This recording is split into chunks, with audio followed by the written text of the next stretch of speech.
하나님께서 오늘 우리에게 주시는 말씀은 먼저 함께 선포하며 믿음을 받겠습니다. 다 같이 그 자리에서 일어나셔서 히브리서 4장 12절과 에베소 6장 10절부터 17절까지의 말씀입니다. 히브리서 4장 12절 말씀 먼저 하나님 말씀 하나님 경외함으로 선포하고 아멘으로 받겠습니다. 시작. 하나님의 말씀은 살아있고 활력이 있어 좌우의 날선 어떤 검보다도 예리하여 혼과 영과 및 관절과 골수를 찔러 쪼개기까지 하며 또 마음의 생각과 뜻을 판단하나니. 아멘. 에베소 6장 10절로 17절까지 말씀 이어서 읽습니다. 시작. 끝으로 너희가 주 안에서와 그의 힘의 능력으로 강건하여 지고 마귀의 관계를 능히 대적하기 위하여 하나님의 전신갑주를 입으라. 우리의 씨름은 혈과 육을 상대하는 것이 아니요 통치자들과 권세들과 이 어둠의 세상 주관자들과 하늘에 있는 악의 영들을 상대함이라. 그러므로 하나님의 전신갑주를 취하라. 이는 악한 날에 너희가 능히 대적하고 모든 일을 행한 후에 서기 위함이라. 그런즉 서서 진리로 너희 허리띠를 띠고 의의 호심경을 붙이고 평안의 복음이 준비한 것으로 신을 신고 모든 것 위에 믿음의 방패를 가지고 능히 악한 자의 모든 불화살을 소멸하고 구원의 투구와 성령의 검 곧 하나님의 말씀을 가지라. 아멘. 자리에 앉으시겠습니다. 우리 주변에 있는 분들과 이렇게 축복하며 인사합시다. 은혜의 시즌입니다.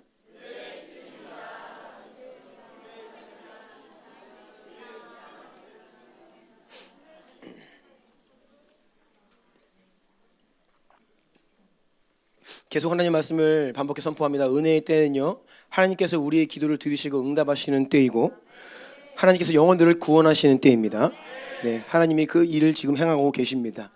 이때 여러분들의 하나님을 향한 간절한 기도와 믿음의 간구가 응답되는 시즌, 또한 주님을 몰랐던 영혼들이 예수님을 알게 되고 구원받는 은혜의 시즌이 될 것을 예수 이름으로 선포합니다.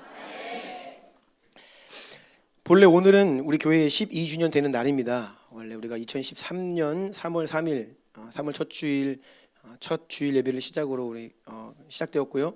오늘이 원래 12주년 되는 날이지만 12주년 맞이하면서 우리 이재한 선교사님 모시고 함께 예배를 드리기 원하는데요. 이재한 선교사님께서 3월 마지막 주에 한국 방문 예정이십니다.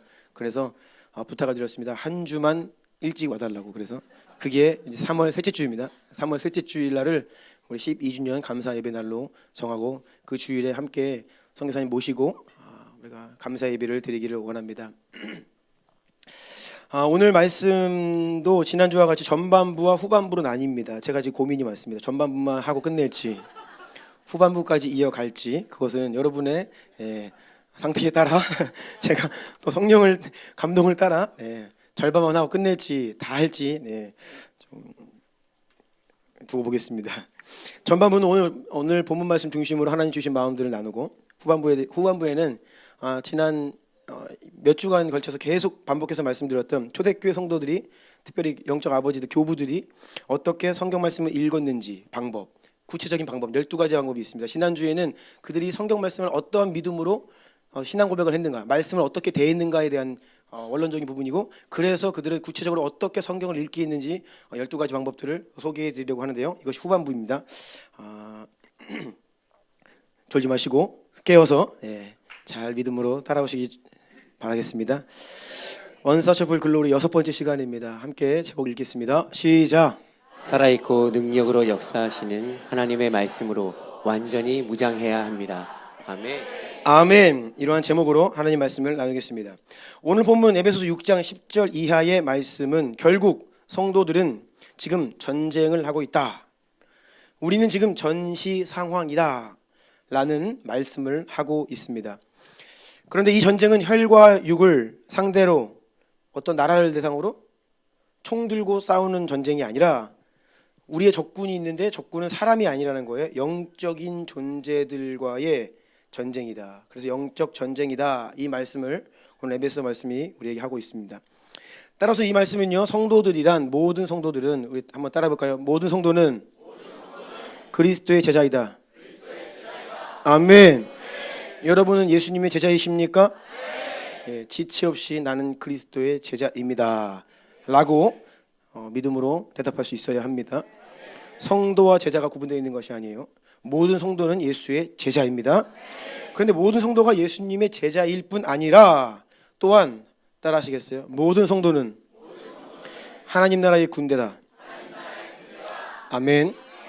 네, 영적인 군사들이다라는 뜻이기도 하죠. 성경은 아주 분명하게 모든 성도들이 하나님의 백성들은 향하여서 너희는 영적인 군사들이다라고 말씀하십니다. 오늘 본문 10절로 13절까지의 말씀 다시 한번 읽겠습니다. 시작. 끝으로 너희가 주 안에서와 그 힘의 능력으로 강건하여지고 마귀의 관계를 능히 대적하기 위하여 하나님의 전신 갑주를 입으라. 우리의 씨름은 혈과 육을 상대하는 것이 아니요 통치자들과 권세들과 이 어둠의 세상 주관자들과 하늘에 있는 악의 영들을 상대함이라. 그러므로 하나님의 전신 갑주를 취하라. 이는 악한 날에 너희가 능히 대적하고 모든 일을 행한 후에 서기 위함이라. 아멘. 아멘. 우리 양옆에 있는 분들께 다시 한번 이렇게 축복합시다. 당신은 하나님의 군사입니다.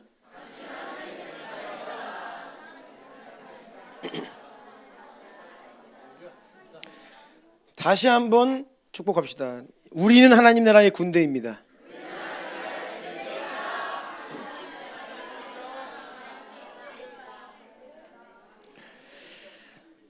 12절 보니까 우리의 씨름은, 그러니까 우리의 전쟁은 혈과 육을 상대하는 것이 아니요. 그러면 어떤 싸움이냐? 통치자들, 권세자들, 이 어둠의 세상 주관자들, 하늘에 있는 악의 영들을 상대함이라. 영적인 존재, 이 사탄과 이 귀신들을 상대하는 전쟁이다라는 것을 말씀하십니다. 영적인 존재들과의 아주 치열한 싸움과 전쟁이 지금 벌어지고 있습니다. 그래서 11절 보시면 전신갑주를 입으라. 13절 전신갑주를 취하라. 전신갑주를 입으라. 전신갑주를 취하라. 이 말씀은요, 갑옷을 입으라는 것입니다. 군인이 전장에 나갈 때에 갑옷을 입어야 합니다. 오늘날로 얘기하자면 전투복을, 군복을 입고 철모를 쓰고 전투화 군화를 신고 방탄조끼 입고 온갖 모든 최첨단 무기들로 완전히 무장해서 전쟁터에 들어가라는 거예요. 무장되지 않고 들어가면요, 죽겠다는 것이죠. 하지만 전쟁터이니까 너희는 완전 무장을 해야 돼. 완전 무장해라. 전신갑주를 입어라. 취하라. 그렇게 말씀하십니다. 왜냐하면 그래야만 13절 이는 악한 날에 너희가 능히 대적하고, 악한 날에, 특별히 이 마지막 때가 가장 악한 날이죠. 너희가 능히 원수를, 악한 영들을 대적하고 모든 일을 행한 후에, 사명을 감당한 후에 서기 위함이다. 승리해서 서기 위함이다. 이것을 위하여 전신갑주를 입어라, 취하라 말씀하십니다. 여러분, 복음이라는 것은요, 예수님의 이름은요, 어떤 교리적이거나 지식적인 내용을 아는 차원에 머무는 것이 결코 아닙니다. 우리가 정말로 영적으로 이 마지막 때에 살아남고 세상을 이기고 원수와의 싸움에서 승리하고 굳건히 주 앞에 서게 하는 능력이고 실제가 바로 복음입니다. 아멘. 예수는 바로 그런 능력이십니다. 그런 권세입니다. 디모데후서 2장 3절 보니까 디모데를 향하여서 너는 그리스도 예수의 좋은 병사로, 군사로 나와 함께 고난을 받으라라고 사도 바울은 디모데를 향하여 너는 병사다라고 말씀합니다. 빌립보서 2장 25절도 보면요, 에바브로디도를 향하여서 사도 바울은 이는 나와 함께 군사된 자다. 우리는 군인이다라는 말씀을 하십니다. 빌레몬서 1장 2절도 보면 자매 아비아와 우리와 함께 병사된 아키뽀라고 나와 있죠. 그러니까 모든 성도들을 향하여서 군사다, 병사다, 우리는 군대다라는 것을 반복해서 말씀하십니다. 그런데 여러분, 우리가 영적인 전쟁이다라고 이야기할 때 어떤 인생의 큰 도전이나 어려움을 만났을 때 이 영적 전쟁이구나 라고 생각할 수 있죠. 그런데 그때만 전쟁이 아닙니다. 결국 그렇지 않습니다. 베드로전서 5장 8절과 9절 말씀 선포합니다. 시작. 근신하라, 깨어라. 너희 대적 마귀가 우는 사자같이 두루 다니며 삼킬 자를 찾나니 너희는 믿음을 굳건하게 하여 그를 대적하라. 아멘. 여기까지요. 자, 근신하라, 이건 정신을 차리란 말이에요. 이 근신하라라고 하는 단어는요, 신약성경에서 어떻게 번역이 되냐면 근신하라, 정신을 차려라, 신중해라, 술 취하지 말라, 어떤 이러한 말들로 번역이 다양하게 되고 있습니다. 근신해라, 깨어있어라. 왜냐하면 너희 대적 마귀가 우는 사자같이 두루 다니며 삼킬 자를 찾고 있다. 배고파서 먹잇감을 찾고 있다는 거예요. 지금 어떤 작은 틈이라도 보이면 가만두지 않고 성도들을 공격하여 넘어뜨리고 잡아먹으려고 기회를 엿보고 있다는 것입니다. 그러니 잠시도 쉬지 않고 이런저런 모양으로 쉴 새 없이 우리를 공격하고 또 넘어뜨릴 기회를 지금 기다리고 있다라는 거예요. 그래서 우리가 성도들이요, 조금만 틈을 줘도요 원수가 공격하고 들어옵니다. 치고 들어와요. 성도들은 매 순간순간 지금 예배를 드리는 이 순간에도요 우리가 깨어있지 않으면요 공격을 받습니다. 다른 생각을 하고요, 생명의 말씀이 지금 우리가 떨어지고 있는데 그냥 흘려보내죠. 다른 생각하고 졸리게 되고, 때로는 막 하나님 말씀 앞에 거부반응이 일어나죠. 막 분노가 일어나기도 하고 막 들이받고 싶고 이게 육신이 막 우리 안에 실시간으로 올라와요. 우리가 매 순간 깨어있지 않으면요 원수가 우리를 공격하고 넘어뜨리려 한다는 것이죠. 그러니 어떠한 삶의 어려운 일이 있고 그러한 국면에만 전쟁이 벌어지는 것이 아니라 사실 성도들의 삶은요 매 순간 매 시간 그냥 계속해서 영적인 전쟁이 진행 중이다 라는 것을 여러분 기억하셔야 합니다.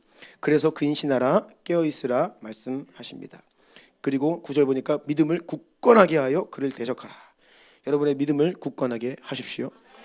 주변에 있는 분들과 이렇게 축복하세요. 당신의 믿음을 굳건하게 하십시오.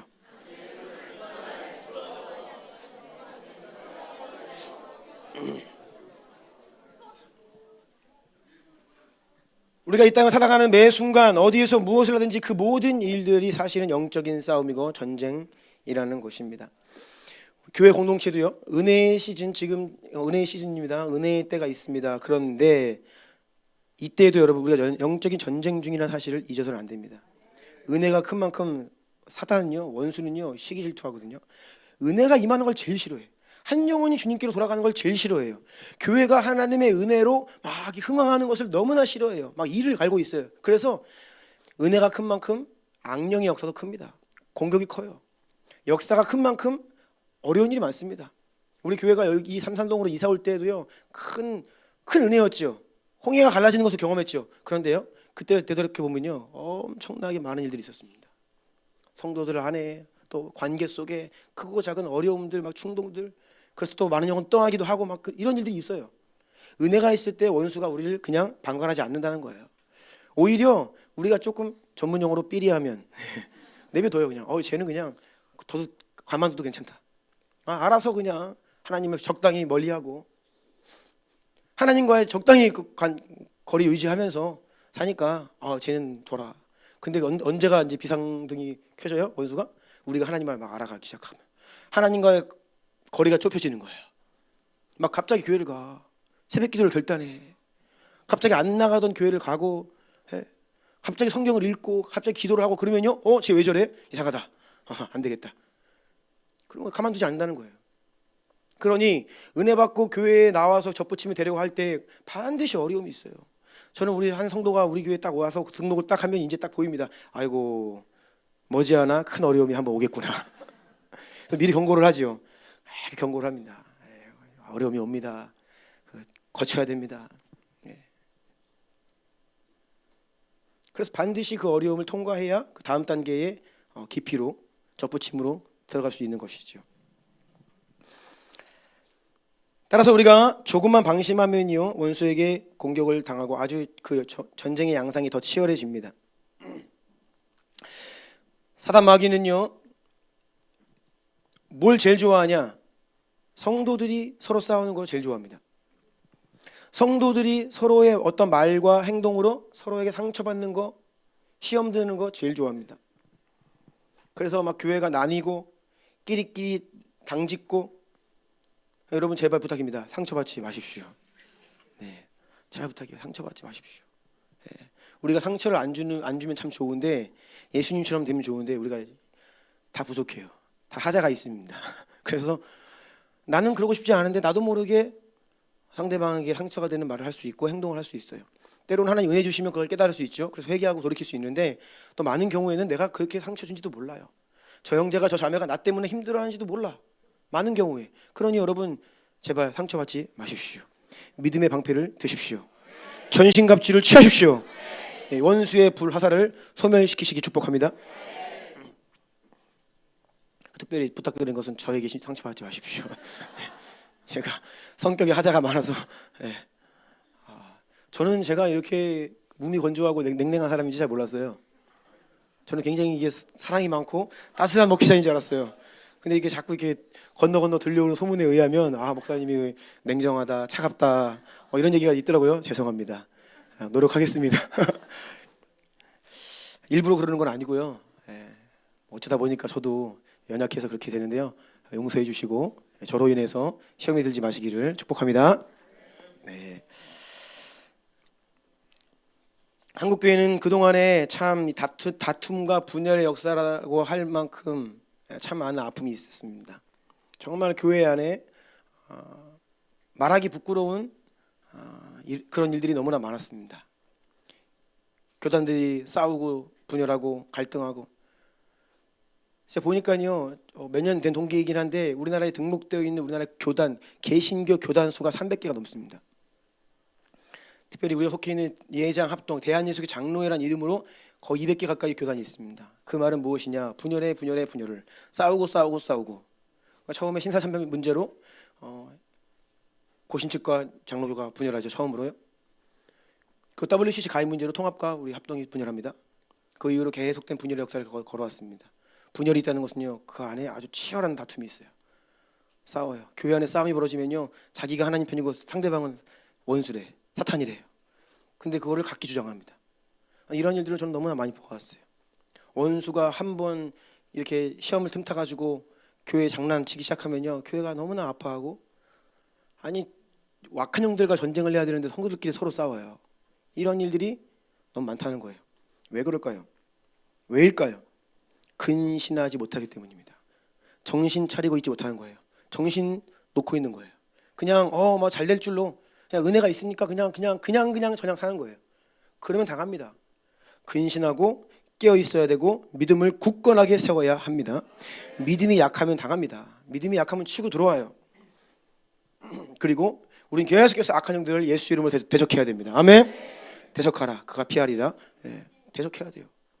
이런 영적인 세계에 대해서 무시하니까 깨어있지 못하고 근신하지 못하고 믿음이 굳건히 서있지 못하고 악한 영의 존재도 모르고 악한 영이 뒤에서 보이지 않는 곳에서 막 장난질하는데 악한 영과 싸워야 되는 사람이랑 싸우고 있고 이러니까 우리가 당한다는 것이죠.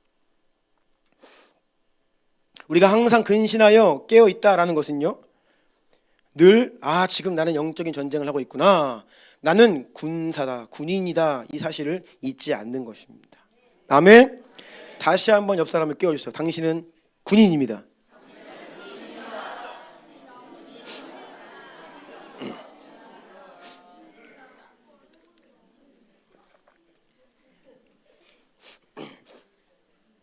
이스라엘 백성들이 요셉 때에, 요셉이 총리로 있던 시절에 애굽으로 내려갑니다.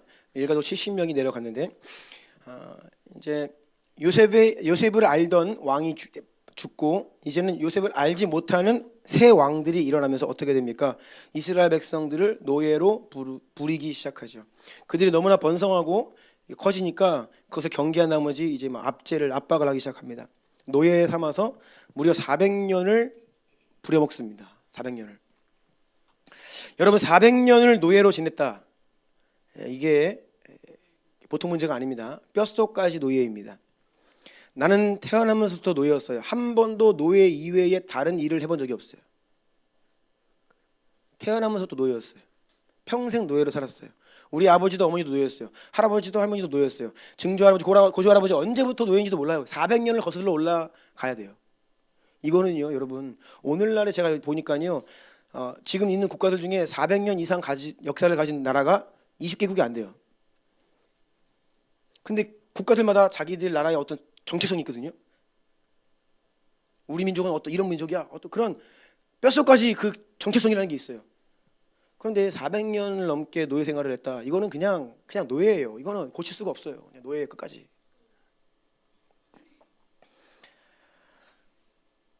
그렇게 이스라엘 백성들이 고통 중에 너무나 힘드니까 신음하고 탄식하고 부르짖자 하나님께서 그 소리를 들으시죠. 출애굽기 2장 23절로 25절까지 말씀 함께 읽습니다. 시작. 여러 해 후에 애굽 왕은 죽었고 이스라엘 자손은 고된 노동으로 말미암아 탄식하며 부르짖으니 그 고된 노동으로 말미암아 부르짖는 소리가 하나님께 상달된지라. 하나님이 그들의 고통 소리를 들으시고 하나님이 아브라함과 이삭과 야곱에게 세운 그의 언약을 기억하사 하나님이 이스라엘 자손을 돌보셨고 하나님이 그들을 기억하셨더라. 아멘. 하나님은요, 하나님의 백성들이 고통할 때, 그래서 탄식하고 부르짖어 기도할 때에 외면치 않으십니다. 여러분의 신음소리를 다 듣고 계십니다. 그리고 우리를 향하신, 여러분을 향하신 하나님의 뜻과 계획을 기억하시고 약속을 기억하시고 그 일을 행하십니다. 어려움을 만나시거든 이 믿음을 가지고 하나님께 나와 부르짖어 기도하시기를 축복합니다. 아멘. 자, 그래서 하나님께서 이제 이스라엘 백성들을 애굽에서 빼내어서 약속의 땅으로 인도하시려는 큰 구원의 이 역사를 시작하시죠. 그런데 그때 하나님께서 이스라엘 백성들을 뭐라고 부르시는지 제 눈에 들어왔습니다. 출애굽기 7장 4절입니다. 시작. 바로가 너희 말을 듣지 아니할 터인즉 내가 내 손을 애굽에 뻗쳐 여러 큰 심판을 내리고 내 군대 내 백성 이스라엘 자손을 그 땅에서 인도하여 낼지라. 아멘. 하나님께서 400년 넘게 노예 생활을 한 이스라엘 백성들을 향해서 너희는 내 군대다. 어디를 봐서 군대예요? 근데 하나님은 너희는 나의 군대다. 노예 생활을 400년 동안 한 무리들 민족이 얼마나 비참하게 살고 있었겠습니까? 그런데 어디에 봐서 군대라고 말씀하시는지, 우리가 군대의 모습을 보면요, 대충 그 나라의 국력이나 수준이 나옵니다. 네. 군인들이 어떤 장비를 하고 있는지 그냥 걸어가는 행군하는 모습만 봐도 이 군기를 알 수 있고요, 그 나라의 국력을 알 수 있습니다. 그런데 지금 이스라엘 백성들이 하나님의 군대, 그냥 군대도 아니고 하나님의 군대예요. 전지전능하시는 온 우주를 만물을 통치하시는 그 가장 위대한, 가장 놀라운 하나님의 군대가 이스라엘 백성들이래요. 제대로 된 무기가 하나도 없습니다. 훈련받은 군대도 아닙니다. 얼마나 훈련이 안 되고 군기가 빠져 있냐면요, 아시잖아요. 출애굽기 말씀 보면요, 이게 한심합니다. 무슨 힘든 상황만 벌어지면 어떻게 합니까? 안 된다, 못한다. 그리고 또 배고프다, 때려쳐라, 그리고 막 들이받고 돌아가자. 그리고 이제 반찬 투정까지 하잖아요. 아시죠? 네. 야, 그 매일매일 그 생명의 기적의 만나를 내려 거의 200만이 되는 사람들을 초자연적으로 매일매일 먹여주시는데, 그들이 농사도 안 짓고 그들이 뭐 한 것도 아니에요. 근데 그 초자연적으로 생명의 양식을 하늘로부터 내려주시는데 그거 먹기 싫다고, 지겹다고 라고 하면서 반찬 투정을 하죠. 그러면서 뭐예요? 고기 내놔라. 그 말씀 제가 찾아봤어요. 봤더니 고기만이 아니더라고요. 생선, 오이, 참외, 부추, 파, 마늘. 맛있긴 하더라고요. 맛있겠네. 제가 보니까 이번에 유월절 어린 양 잡는 본문을 우리가 읽었잖아요, 지난 주 중에. 보니까 제가 좋아하는 음식이더라고요. 곱창 구이더라고. 삶아 먹지 말고 구워 먹으래. 내장까지. 그러니까 얼마나 맛있었을까. 그러니까 그 마지막 날 애굽에서 출애굽하기 전에 그날 먹은 게 그 곱창이 생각나는 거예요. 왜 그거 없냐는 거지. 그러면서 이제 같이 곁들여 먹는 거죠. 오이, 부추, 파, 마늘. 근데 거기서 하는 말이 제가 유심히 이제 내 재능에 들어왔어요. 그때는 애굽으로 돌아가자는 거예요. 거기 가면 이거 있다는 거예요. 그러면서 하는 말이 값없이 이런 음식을 먹을 수 있었다. 야, 이렇게 미련합니다. 그때는 값없이 그걸 먹었다는 거예요. 이게 무슨 말입니까, 여러분? 그게 값없는 거예요? 자신들의 인생을 갈아 넣어서 노예 생활하고 있어요. 페이도 못 받아요. 맨날 그냥 죽도록 고생하면서 채찍질 맞으면서 일하고 있어요. 근데 바로 왕 입장에서는 얘들이 죽으면 안 돼. 살아있어야 부려먹어. 그러니까 너희들의 생명만큼은 내가, 그래서 너희들 노예로 부려먹으려고 음식 주는 거를 우리가 값없이 받은 음식이었다.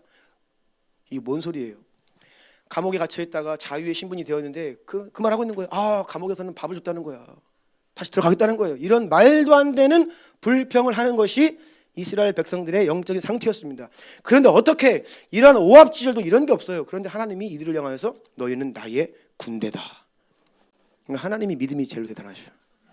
어마어마한 믿음을 가지고 계시니까. 와.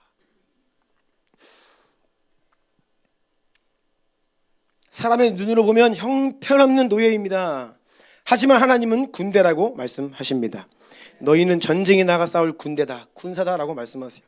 여러분, 우리가 우리 눈에 어떻게 보이느냐, 또 우리의 생각 중요한 게 아닙니다. 눈에 보이는 거, 내 생각 중요한 게 아니에요. 하나님이 뭐라고 말씀하시는지가 중요해요. 아멘. 하나님이 교회를 뭐라고 말씀하시는지가 중요해요. 영광스러운 그리스도의 몸이다. 아멘. 예수님이 너희는 나의 신부다, 너희는 나의 몸이다, 이렇게 말씀하시는 하나님이 어떤 말씀을 하시는지가 중요하지요. 우리의 눈에 보이는 모습을 보면서 보잘것이 없고 형편이 없고, 이거는 불신앙이에요. 출애굽기 12장 17절도 함께 선포하겠습니다. 시작. 너희는 무결절을 지키라. 이날에 내가 너희 군대를 애굽 땅에서 인도하여 내었음이니라.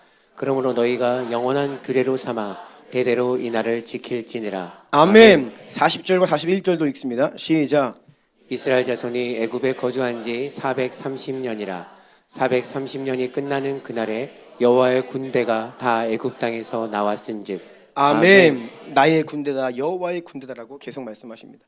모세가 바로 왕에게 나아갑니다. 여호와께서 내 백성을 보내라 라고 말씀하신다고 당당하게 이야기를 하죠. 바로가 완고하게 버팁니다. 그러자 10가지 재앙으로 하나님께서 애굽을 심판하시는데, 여러분, 이것이 바로 영적인 전쟁이라는 거예요. 총 들고 칼 들고 싸우는 전쟁이 아니라 영적인 전쟁이라는 거예요. 세상에서 노예로, 죄에게 종로로 타면서 당하고 속고, 여러분, 이 죄 짓는 것은 당하는 거거든요. 속는 거예요.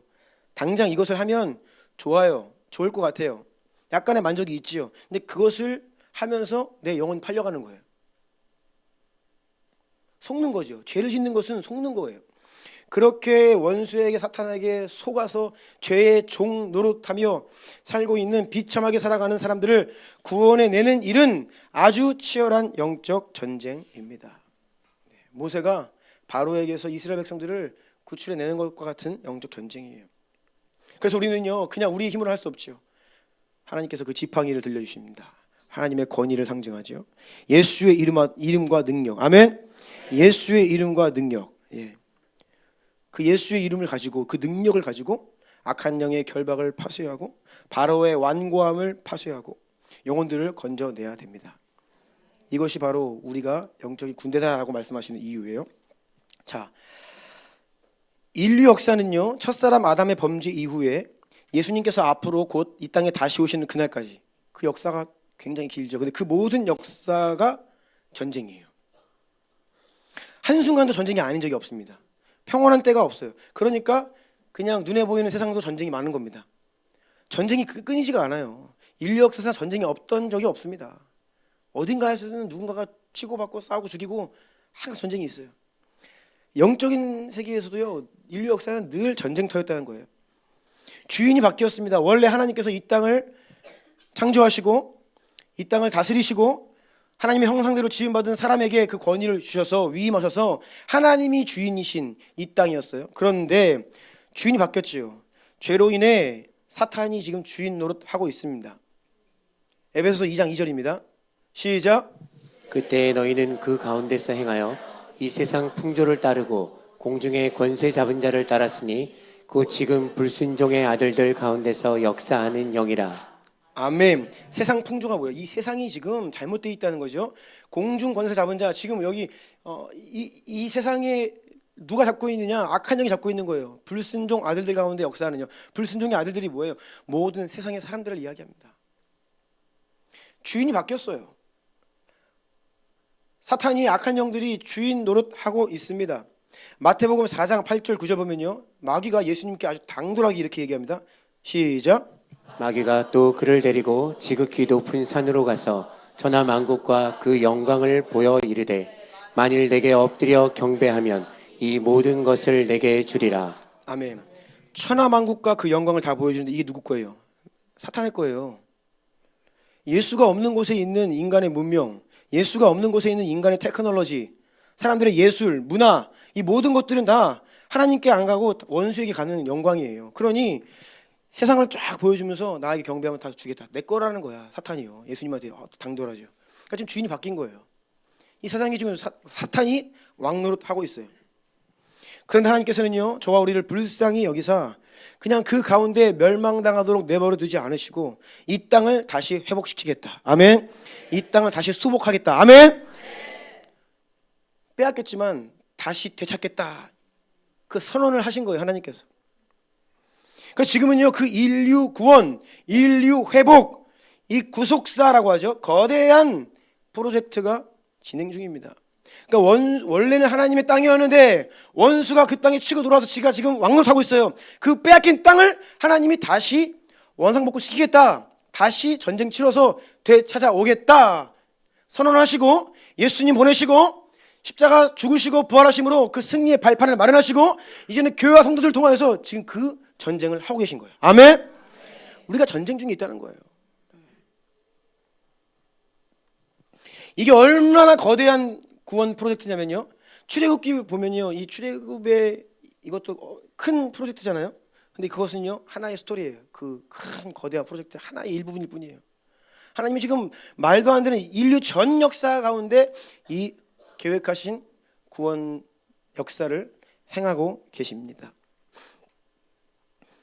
우리는 지금 이 구속사 프로젝트의 가장 끝자락, 마지막 때에 하나님께서 사용하시기를 원하는 교회와 성도들로 지금 오늘 이 자리를, 이 시대를 살아가고 있다는 것입니다. 여러분, 이 눈이 있기를 축복합니다. 이것을 볼 수 있기를 축복합니다. 내가 왜 이 시대에 태어났는가? 나는 왜 2025년 오늘을 살아가고 있는가? 나는 왜 이 격동의 시간을 대한민국에서 보내고 있는가? 나라가 난리잖아요. 지금 대한민국뿐이 아닙니다. 전 세계가 혼돈 가운데 거세게 흔들리고 있습니다. 영적인 판도가 뒤집어지고, 정말로 지난 컨퍼런스 그 주제대로 빅 시프트가 일어나고 있어요. 어마어마한 대격변이 일어나고 있습니다, 전 세계에. 제가 어제 그 우크라이나 젤렌스키 대통령과 트럼프 대통령 회담을 좀 봤어요. 어제 아주 충격적인 일이 벌어졌습니다. 이 두 나라의 정상이 그 생중계되고 생방송되는 기자들 앞에서 싸우더라고요. 말싸움을 하는데, 그러니까 트럼프라고 하는 이 캐릭터는 우리가 지금까지 한 번도 본 적 없는 리더십입니다. 물론 정상 국가가 아닌 어떤 아랍 국가나 북한 같은 그런 정상 국가가 아니죠. 또는 뭐 히틀러, 나치 이런 예외적인 경우를 빼놓고 정상 국가, 세계 최고 선진국, 세계의 문화와 어떤 경제와 정치와 이 군사를 이렇게 주도하는 그러한 나라인 미국 대통령의 수장에 이런 캐릭터가 등장할 것이라고는 아무도 상상하지 못했죠. 그동안의 어떠한 뭐 외교에서 하던 그런 방법들 안 통합니다. 이제 그냥 그 앞에서 그냥 내 말 안 들으면 우린 빠진다, 끝난다, 넌 지금 패 없다, 지금 네가 그런 말을 쳐지냐, 그냥 막 그냥 맹공을 퍼붓더라고요. 그래서 오늘날에 이 전 세계의 판도가 지금 뭐 국가들 간에도 뭐 이게 지금 장난이 아닙니다. 이게 뭐 그동안의 셈법이 전혀 먹히지가 않는, 그리고 뭐 전 세계를 상대로 지금 뭐 안 건드리는 나라가 없죠. 그리고 이제 대한민국도 아마 그 타겟이 될 겁니다. 주한미군을 상대로 많은 어떤 그런 이야기를 할 건데, 그래서 적당히가 안 돼요. 이제는요. 이전과는 전혀 다른 세상이 되었고, 이 혼돈과 파급력이 이제 상당합니다. 영적인 세계에서도 치열한 전쟁이 벌어지고 있고, 기존의 질서들이 무너지고, 지금 무언가 정말로 예수님 다시 오시기 전에 마지막 시대로 빠르게 들어가고 있는 것을 느낄 수 있습니다. 여러분, 이 땅에 다시 오시고자 하시는 하나님의 열심을 믿으십니까? 네, 하나님은 이 땅에 다시 오실 것을 약속하셨고, 그때를 앞두고 많은 혼돈과 전쟁과 난리와 난리의 소문들, 미혹들, 역사들, 그 수많은 혼돈의 때를 미리 말씀하셨죠. 우리가 그 한복판으로 지금 들어가고 있습니다. 영적인 세계에서 그만큼 치열한 전쟁이 벌어지는 거예요. 왜냐하면요, 원수 사탄 마귀의 진영의 입장에서는 예수님 다시 오시면 안 됩니다. 네, 끝까지 발악을 하죠. 그러니까 자기들이 갖고 있었던 모든 마지막 카드까지 빼서 이제는 그걸 막겠다는 거예요. 예수님 오시지 말아야 돼요. 예수님 오심을 막을 수 있는 유일한 방법이 있죠. 하나님은 신실하신 분, 약속의 성취를 이루셔야 오십니다. 그러니까 약속의 성취를 가로막고 있는 거예요. 그러니까 선교 완성의 이 약속 성취를 가로막고 있는 것이죠. 그래서 마지막에 진을 치고 여기만큼은 못 뺏긴다. 그게 이슬람 지역이에요. 그래서 우리가 마지막 때에 이슬람, 이 무슬림들을 타겟팅하는 것이고, 그렇게 모든 민족에게 복음이 전해지고 이방인의 구원하기 시기에 작정하신 충만한 숫자가 차면요, 이제 유대인들이 이스라엘에 돌아옵니다. 이것이 주님께서 오시기 위한 몇 가지 주요한 약속들 중에 내용들입니다. 그걸 가로막는 거예요. 그러니까 이 이스라엘이 전 세계 한복판이잖아요. 전쟁의 한복판. 이거 볼 수 없다는 거죠. 흔들고 막 두렵게 하고 못 들어오게 하고 비자 문제 막 가로막고 선교사에 못 들어가는 거예요. 여기가 어딘데 들어올라 그래. 마지막으로 남은 내 땅이야. 원수가 지금 그러고 있는 것입니다. 그래서 그곳에 타겟팅하고 그곳으로 선교사님을 파송하는 우리 주나님 교회 POG 선교를 위해서 여러분 더 깨어서 기도하셔야 됩니다. 아멘. 네, 장난이 아니거든요. 원수가 지금 최후의 발악을 하고 있는 것입니다. 그래서 성도들은 영적 전쟁을 하고 있다. 우리는 하나님 나라의 군대다. 근신하여 깨어 있어라. 네, 이렇게 말씀하시는 주의 음성 앞에 우리가 깨어나기를 축복합니다. 제가 이 말씀을 가지고 이제 영적인 전쟁이다라고 하는 정말 진짜 전쟁터를 우리가 살고 지금 총알이 빗발치는 그 전쟁터 한복판을 살아가는 것이 성도들의 인생이구나, 삶이구나. 집에 간다고 뭐 안전해요? 집에 가면 안전합니까? 아니죠. 집에서 또 치열하게 일어납니다. 가정 안에서 정말로 지금 뭐 가정 안에서 너무나 많은 아픔들이 있고 말 못할 그 안에서의 상처와 영적 전쟁들이 치열하고요. 아파하고 무너진 그런 가정들이 너무 많잖아요. 우리가 매일 순간순간 정신을 차리고 우리가 거하는 모든 공간, 모든 시간, 모든 일이 다 영적인 전쟁이라는 것을 깨어 분별해야겠습니다.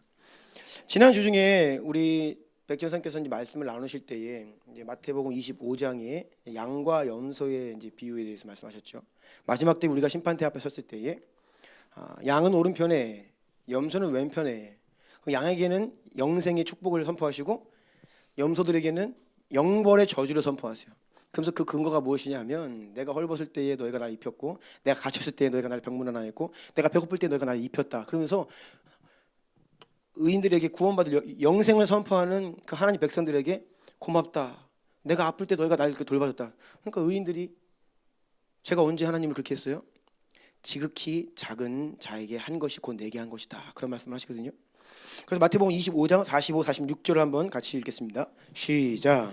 이에 임금이 대답하여 이르시되 내가 진실로 너희에게 이르노니 이 지극히 작은 자 하나에게 하지 아니한 것이 곧 내게 하지 아니한 것이니라 하시니니 그들은 영벌에 의인들은 영생에 들어가리라 하시니라. 아멘. 아멘. 지극히 작은 자 한 사람에게 한 것이 곧 하나님께서 내게 한 것이다 라고 말씀하세요. 자, 이 말이 무엇이냐면 여러분 제가 이 말씀을 좀 곰곰이 묵상해 보았습니다. 우리는 지극히 작은 자에게 가장 소홀히 대합니다.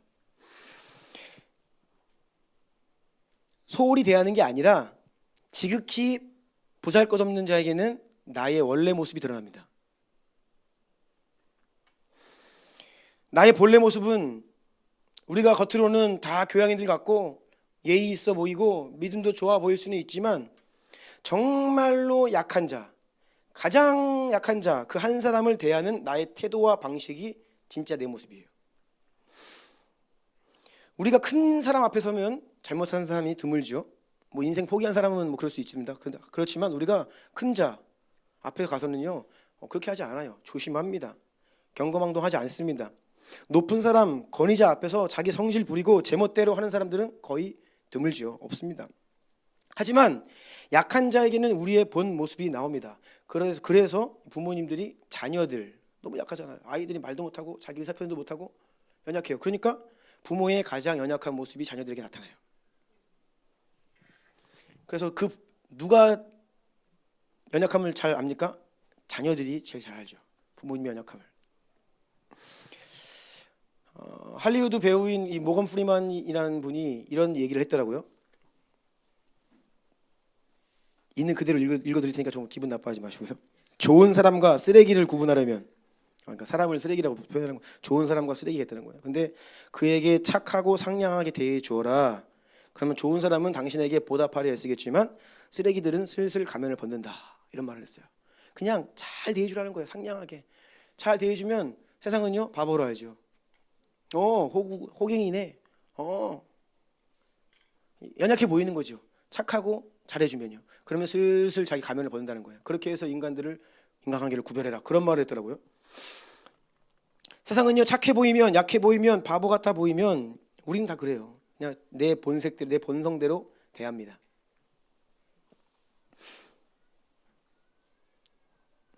중요한 일은 또 열심히 잘 하려고 합니다. 내가 직장에서 맡겨진 일, 중요한 일. 이거는 이번에 어디 큰 프로젝트가 있습니다. 많은 사람들이 보고 있어요. 이걸 잘하면 내가 연봉도 올라가고 성과가 그런 중요한 일은 최선을 다해서 잘하죠. 그런데 하찮다고 여기는 소홀한 일은 그렇지 않습니다. 그런데 하나님 뭐라고 말씀하시냐? 가장 작은 자에게 한 것이 하나님께 한 것이고 가장 작은 일에 충성된 사람이 하나님께 충성된 것이다 라고 말씀을 하시죠. 마태복음 25장 21절에 이렇게 말씀되어 있습니다. 그 주인이 이르되 잘하였도다 착하고 충성된 종아 네가 작은 일에 충성하였음에. 작은 일에 충성한 자를 하나님 앞에 충성된 사람이라 말씀하시죠. 그래서 성경은 우리에게 뭐라 말씀하시냐면 모든 일을 주께 하듯 하라 말씀하시는 거예요. 골로새 3장 22절로 24절입니다. 시작. 종들아 모든 일에 육신의 상전들에게 순종하되 사람을 기쁘게 하는 자와 같이 눈가림만 하지 말고 오직 주를 두려워하여 성실한 마음으로 하라. 무슨 일을 하든지 마음을 다하여 주께 하듯 하고 사람에게 하듯 하지 말라. 이는 기업의 상을 주께 받을 줄 아나니 너희는 주 그리스도를 섬기느니라. 아멘. 무슨 일을 하든지 마음을 다하여 주께 하듯 하고 사람에게 하듯 하지 말라라고 말씀하셨어요. 그러니까 교회에 와서 우리가 무슨 섬김의 자리에서 어떤 직분을 가지고 이름을 가지고 하는 일뿐이 아니라 당연히 잘해야겠죠. 그런데 모든 일을 하든 마음을 다하여서 주님께 하듯 해야 한다라는 거예요. 그러니 여러분 우리가 삶을 살아가면서 어떤 사람을 만납니까? 큰 자, 작은 자를 만나요. 근데 그 모든 일이 다 하나님께 하는 거예요.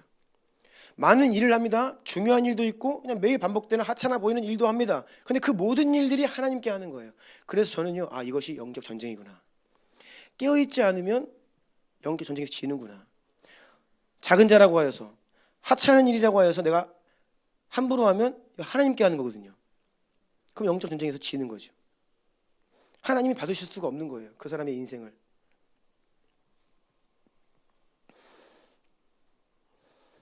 우리는 삶을 살아가면서 순간순간 마음에서 일어나는 그 모든 생각, 우리의 상상, 우리의 감정, 말과 행동까지 그 전부가 하나님 앞에 하는 것임을 깨달아야 됩니다. 아멘. 우리의 생각도 하나님께 하는 거예요. 따라서 마음과 감정도 순결해야 되죠. 그래서 회개의 삶을 살아야 되는 거예요. 우리가 어떻게 우리의 마음을 지키겠어요? 어떻게 말은 좀 말도 쉽진 않죠. 근데 말은 또 어떻게 그냥 막아버리면 되잖아. 말하지 마. 행동도 그냥 가둬놓으면 돼 그냥. 그런데 마음은 어떻게 안 돼요 이게. 마음으로 판단하고 정죄하고 범죄하고. 그러니 어떻게 해요? 회개의 삶을 살 수밖에 없는 거예요. 그래서 늘 주여 주여 저를 불쌍히 여기소서 긍휼과 자비를 요청하고 십자가의 보혈로 나를 씻고 용서를 구하면서 살 수밖에 없는 자들이라는 것입니다. 예수님을 보니까요 사람들이 마음속으로 하는데 그 말과 생각을 예수님 들으십니다. 마태복음 9장 4절 보니까 예수께서 그 생각을 아시고 이르시되 너희가 어찌하여 마음에 악한 생각을 하느냐. 마가복음 2장 8절입니다. 그들이 속으로 이렇게 생각하시는 줄을 예수께서 곧 중심에 아시고 이르시되 어찌하여 이것을 마음에 생각하느냐. 그러니까 마음으로 생각한 것뿐이에요. 근데 예수님 다 듣고 계셔. 그러니까 여러분 이게 마음의 생각이 무서운 거예요. 내 생각이라 사람들은 몰라도요 이거 하나님이 듣고 계시는 거예요. 우리의 마음의 생각은요 하나님께 하는 말입니다. 그러니 여러분 순간순간 우리의 삶이 영 전쟁이에요. 무릇 지킬 만한 것보다 더욱 내 마음을 지키라. 생명의 근원이 이에서 남이니라. 이와 같은 이유로 우리가 먹든지 마시든지 무엇을 하든지 하나님 앞에서 하나님께 하듯 하나님의 영광을 위하여 하라. 무엇을 하든지 영적 전쟁이라는 거예요. 우리가 깨어서 근신하여 믿음 위에 굳건히 서서 정신을 차리지 않으면 우리가 먹을 때 마실 때 어떤 일을 할 때 하나님께 올려줘야 될 영광이 다른 데로 가버려요. 어디로 가겠어요? 하나님 아니면 원수에게 가는 거예요. 예수님이 이 땅에 오셨을 때에 예수님을 믿지 않는 사람들을 향해서 말씀하십니다. 너희가 서로 영광을 취하니 어찌 나를 믿겠느냐. 사람들이 사람의 영광을 취하며 사는 거예요. 그거는요 나의 영광을 취한다는 것은요 원수에게 영광을 드린다는 거예요. 둘 중 하나에게 영광이 갑니다. 하나님께 아니면 원수에게, 사탄에게. 그러니 우리가 깨어서 정신을 차리지 않는 그 순간에 하나님께 올려줘야 될 영광이 엄한 데로 가는 거예요. 그러니 우리의 삶이 어떻게 영적 전쟁이 아닐 수 있겠습니까? 너무나 우리의 삶 자체가 치열한 영적 전쟁이라는 것입니다. 따라서 우리가 시편 51편 고백을 매일매일 순간순간 하면서 살아야 됩니다. 시편 51편 1절로 11절까지 말씀을 함께 선포하겠습니다. 시작. 다윗이 다시요. 하나님이여. 시작. 하나님이여 주의 인자를 따라 내게 은혜를 베푸시며 주의 많은 긍휼을 따라 내 죄악을 지워 주소서. 나의 죄악을 맑게 씻으시며 나의 죄를 깨끗이 제하소서. 오른 나는 내 죄가를 아오니 내 죄가 항상 내 앞에 있나이다. 내가 주께만 범죄하여 주의 목전에 악을 행하였사오니 주께서 말씀하실 때 의로우시다 하고 주께서 심판하실 때 순전하시다 하리이다. 내가 죄악 중에서 출생하였으며 어머니가 죄 중에서 나를 잉태하였나이다. 보소서 주께서는 중심이 진실함을 원하시오니 내게 지혜를 은밀히 가르치시리이다. 우슬초로 나를 정결하게 하소서. 내가 정하리이다. 나의 죄를 씻어주소서. 내가 눈보다 희리이다. 내게 즐겁고 기쁜 소리를 들려주시사 주께서 꺾으신 뼈들도 즐거워하게 하소서. 주의 얼굴을 내 죄에서 돌이키시고 내 모든 죄악을 지워주소서. 하나님이여 내 속에 정한 마음을 창조하시고 내 안에 정직한 영을 새롭게 하소서. 나를 주 앞에서 쫓아내지 마시며 주의 성령을 내게서 거두지 마소서. 아멘. 아멘. 1절 보니까 주의 인자를 따라 내게 은혜를 베푸시며 주의 많은 긍휼을 따라 내 죄악을 주님 지워 주옵소서. 2절 나의 죄악을 맑게 씻으시며 나의 죄를 깨끗이 제하소서. 3절 물은다는 내 죄가 나오는데 내 죄가 항상 내 앞에 있나이다. 내 죄가 항상 내 앞에, 내 마음이 항상 죄를 짓습니다. 내가 이 죄를 짓고 싶지 않은데 내가 늘 하나님의 마음을 아프게 합니다. 내가 늘 죄를 지으며 삽니다. 내 마음으로 생각으로 죄를 짓습니다. 주님 어떻게 해야 됩니까? 그래서 이 하나님께 긍휼을 요청하고 자비를 요청하고 예수의 보혈로 용서해 주시기를 간구하는 이 시편 51편의 기도가 참 중요한 거예요. 우리가 시편 기도를 하죠. 원래 시편 기도는 하루에 7차례 아침부터 자정까지 하루에 시간마다 7번의 기도를 초대교회 교부들이 했던 그 기도를 이제 복원해서 하는 것입니다. 근데 우리가 그렇게 하루 종일 살 수 없기 때문에 그냥 하루에 한 기도를 새벽에 하는 거예요. 그런데 여러분들 아시겠지만 매일 모든 기도는 이렇게 본문들이 나뉘어져 있습니다. 시편 전체를 7번으로 다 이렇게 분산시켜서 이 시편 기도 7번을 돌면요 시편의 거의 한 80~90%를 우리가 읽게 돼요. 그런데 이 시편 51편만큼은 매일 첫 시작할 때 이 말씀을 선포하고 시작합니다. 모르셨어요? 앞에 감사기도가 있고 주기도문이 있고 그리고 시편 51편을 한 이후에 기도한 이후에 그날 본문을 기도를 합니다. 이 51편은요 순간순간 하루에도 7번이나 드려야 되는 기도였어요. 왜냐하면 우리의 마음이 부패했기 때문에. 근데 우리의 마음의 범죄를 나의 생각을 주님께서 다 듣고 계시기 때문에 주여 저의 마음을 정결하게 하옵소서. 정결과 거룩의 비결이 무엇입니까? 계속 십자가 바라보고 예수의 보혈로 긍휼을 요청드리고 말씀과 성령으로 그리스도로 우리가 충만히 채워져야 됩니다. 우리의 영혼, 육, 전인격을 하나님의 말씀으로 그리스도로 가득가득 계속해서 채워야 되는 것이에요. 계속해서 아멘. 예, 계속해서 채워야 됩니다.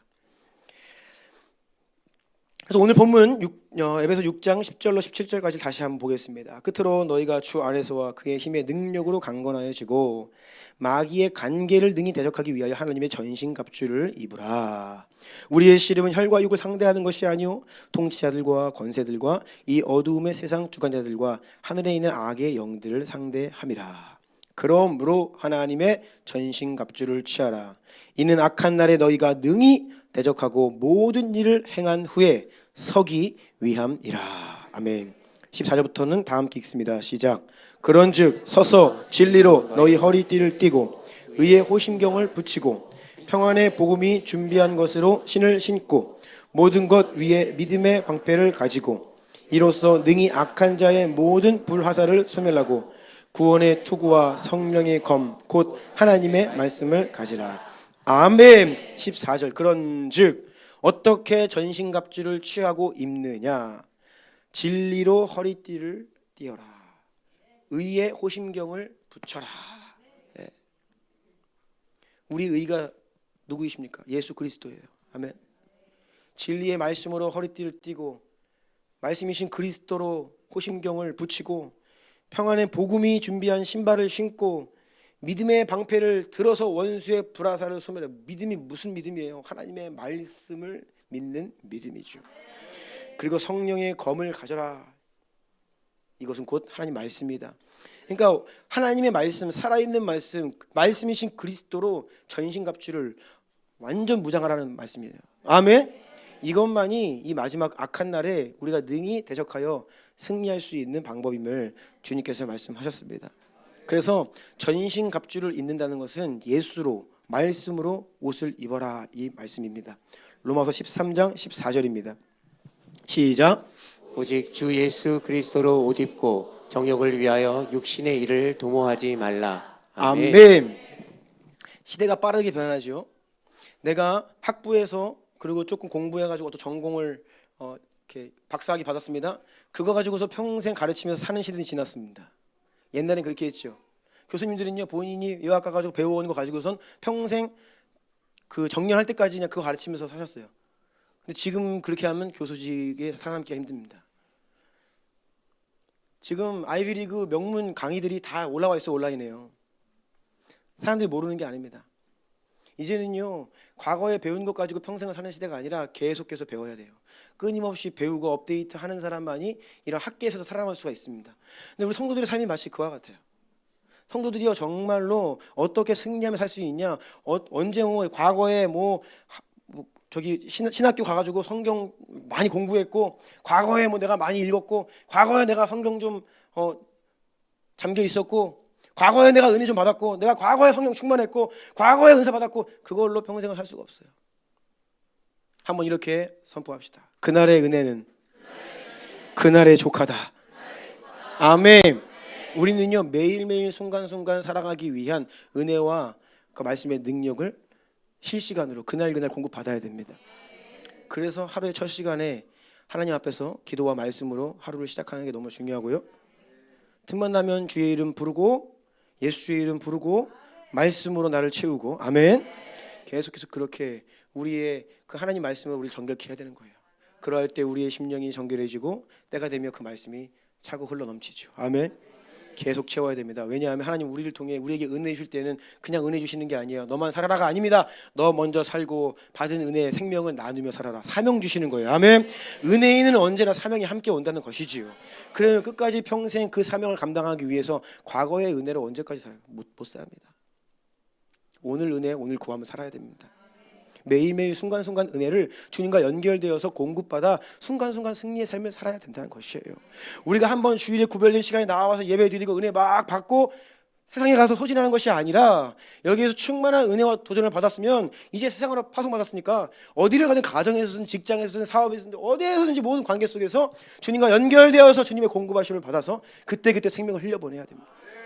그렇게 말씀과 성령으로 충만해지고, 그래도 우리의 마음이 부패하여 때로는 범죄하고 넘어지고, 그러면 바로바로 엎드려서 회개하고 보혈의 은혜 구하고, 이런 나를 대신하여 십자가에 오르신 예수님 바라보고, 주님 저를 불쌍히 여겨 주시옵소서, 저를 용서하여 주시옵소서, 다시 한번 제 마음을 정결케 하여 주시옵소서, 성령을 부어 주시옵소서.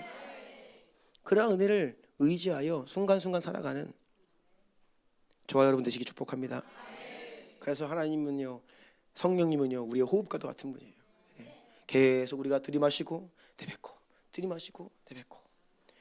하나님 말씀은 우리의 양식이에요. 그것을 계속해서 먹어야 돼요. 잠깐 전에 먹은 것 같은 또 금방 배고파요. 계속 먹어야 돼요. 이러한 영적인 사이클이, 그 삶의 체계 자체가 하나님의 말씀과 성령과 접붙임되어서 그들의 인생이 흘러갔다는 거예요. 그러니 초대교회는요, 남다른 영광과 권능이 살아 역사했던 것입니다. 저는 이 영광 회복을 원합니다. 이 권능과 능력의 회복을 원합니다. 하나님은 마지막 때에 교회가 그러한 교회 되기를 원하십니다. 우리의 관심이 어디에 있습니까? 회복이 있어야 돼요. 하나님의 마음에 우리의 마음이 있어야 됩니다. 하나님은 이 땅을 회복시키시기를 원하고 이 땅에 다시 오기를 원하십니다. 주님은 우리에게 다시 오기를 원하십니다. 근데 교회가 준비되어 있냐는 거예요. 교회가 그것을 원하는 거예요. 죄송하지만 주님 다시 오심에, 재림에 대한 소망이 없는 성도들이 너무나 많아요. 거기에 관심 없는 교회들이 너무 많습니다. 마치 그냥 이 땅에서 계속해서 계속 살 것처럼 사는 성도들이 많아요. 그게 아니에요. 주의 오심을 우리 주님께서 갈망하시는 것처럼 우리도 주님의 오심을 갈망해야 돼요. 그리고 준비되어야 합니다. 여러분 말씀과 성령으로 충만하십시오. 그것만이 이 마지막 시대를 감당하고 이겨내고 주님을 맞이할 수 있는 유일한 방법인 줄로 믿습니다. 예배팀 나와주시겠어요? 같이 기도하겠습니다.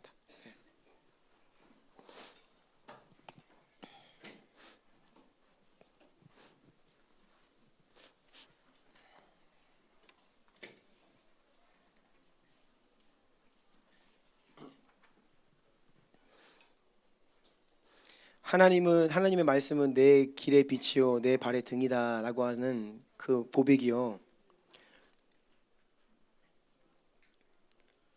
초대교회 성도들에게는 그게 실제였다는 것이죠. 내가 하루하루 이렇게 믿음의 걸음을 걸어가며 살아가는데 하나님 말씀이 진짜 우리에게 빛이 되고 등이 되고 있느냐라는 것이죠.